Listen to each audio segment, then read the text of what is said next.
먼 훗날 우리가 오늘을 돌아보게 될 때 이 날이 정말로 중요했던 시점이었다는 것을 알게 될 것입니다. 하지만 동시에 이 날은 아주 위험한 시기이기도 합니다. 지금 상황만 보면 우리가 기대했던 것, 바랐던 것을 모두 잘 해낸 것처럼 보입니다. 매우 복잡한 작전이었지만 모든 것이 놀랄 만큼 완벽하게 맞아떨어졌습니다. 수많은 요소들이 함께 움직였고 그 모든 것들이 하나로 완벽하게 맞물려 작동했습니다. 제가 집을 떠날 때까지도 우리 측에는 아무런 피해가 없었습니다. 문제가 된 것도 없고 그야말로 완전한 작전이었습니다. 하지만 저는 그렇게 생각하지 않습니다. 역사상 가장 큰 패배, 가장 큰 재앙들은 대부분 위대한 승리 직후에 일어났습니다. 승리한 쪽이 방심했기 때문입니다. 그래서 우리가 지금 이란에 대해 경계를 늦춘다면 그건 정말 어리석은 일이 될 것입니다. 지금 이란은 마치 완전히 붕괴된 것처럼 보입니다. 그들의 전체 정부 시스템이 무너진 듯하고 권위주의 체계는 말 그대로 녹아내린 듯합니다.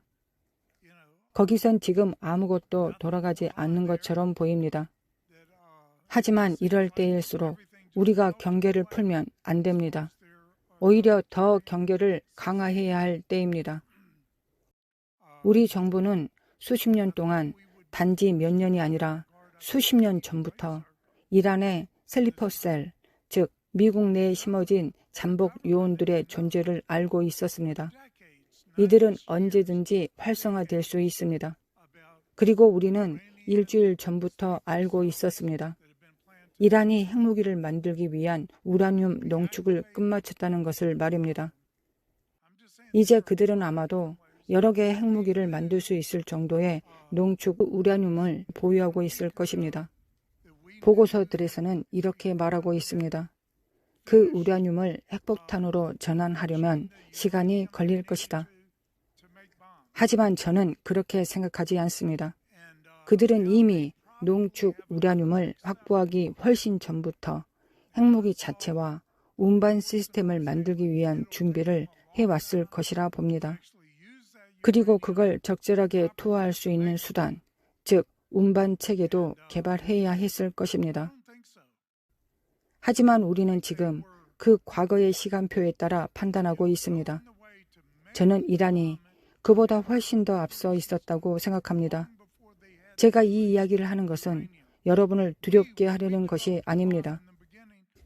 저는 우리의 기도가 정말로 끔찍한 일들을 막을 수 있다고 믿기 때문입니다.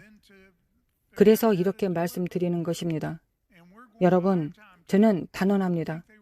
하나님과 함께하는 권위를 갖는 것이, 즉 하나님 위에가 아니라 하나님과 함께하는 권위를 갖는 것이 모든 사람을 다스리는 권위를 갖는 것보다 훨씬 낫습니다.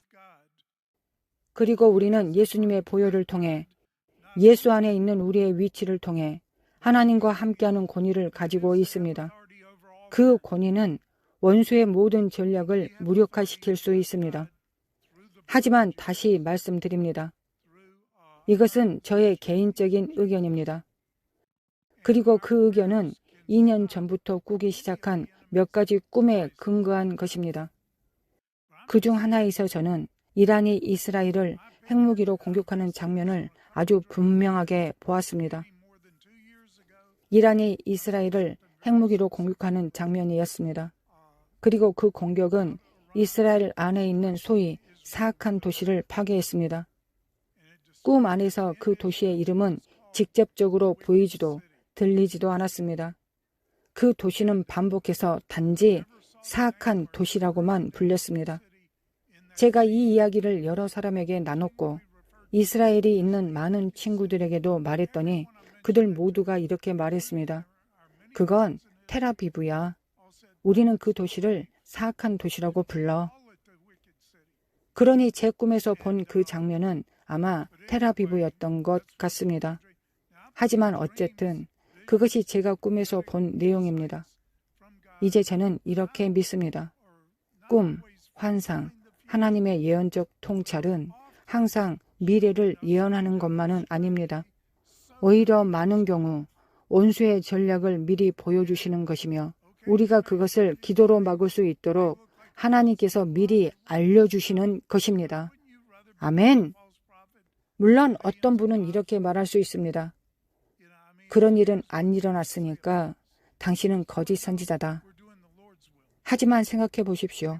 그 일이 기도를 통해 저지당해서 수백만 명의 생명이 구원받았다면 차라리 우리가 거짓 선지자라고 불리는 것이 낫지 않겠습니까?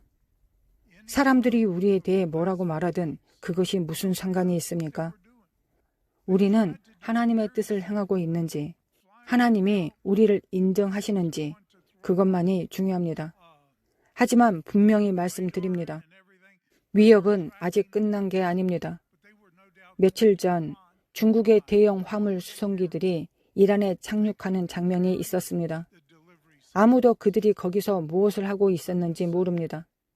그들은 최대한 비밀스럽게 움직였고 항로 또한 레이더 추적을 피하려는 듯 복잡하게 설정된 것이었습니다. 하지만 그 비행기들이 이란에 간 것은 확실합니다. 왜? 그들이 무엇을 싣고 있었던 것일까요?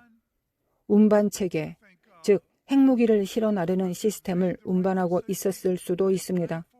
물론 저는 지금 예언하는 것이 아닙니다. 단지 추측하는 것입니다.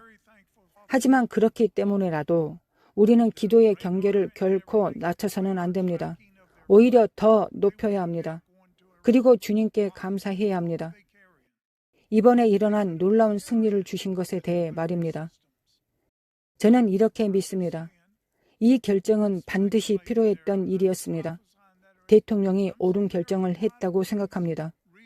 그리고 저는 이런 시대에 이렇게 결단력 있는 지도자가 있다는 사실에 매우 감사하고 있습니다. 하지만 이제 우리 몫이 남아 있습니다. 이미 트럼프를 죽이려는 시도가 있었고 앞으로도 트럼프와 다른 주요 지도자들을 겨냥한 공격이 이어질 것입니다. 그리고 저는 믿습니다. 사탄은 누가 진정한 하나님의 지도자인지 정확히 알고 있습니다. 그는 세상의 권력보다 영적 권위를 더 인식하고 있습니다. 하나님의 백성들, 중보 기도자들, 하나님과 강한 권위의 관계에 있는 자들, 그들을 적이 타겟으로 삼을 수 있습니다. 그러니 서로를 위해 기도하십시오.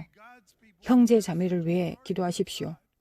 우리 군대와 지도자들의 보호를 위해 기도를 멈추지 마십시오. 정말로 놀라운 작전이었습니다. 저는 그 작전이 얼마나 복잡했는지는 정확히 모르지만 그 모든 것이 그렇게 완벽하게 그리고 아무런 손실 없이 이루어졌다는 것은 정말 하나님의 기적입니다. 단 한 사람의 피해도 없이 모든 목표를 완수하고 그곳에서 무사히 빠져나올 수 있었다는 건 정말 놀랍습니다. 그러니 기도하십시오. 지금은 우리가 그 어느 때보다 강하게 기도해야 할 때입니다. 그리고 우리의 파수꾼 사역의 수준을 그 어느 때보다도 높여야 할 때입니다. 모든 그리스도인들은 파수꾼의 부르심을 받았습니다. 제가 군대에 있을 때도 그랬고 지금도 여전히 마찬가지라고 생각합니다. 모든 사람은 경계 근무를 썼습니다. 제가 해군에 있었는데도 심지어 함장에게도 경계 근무 순번이 있었습니다.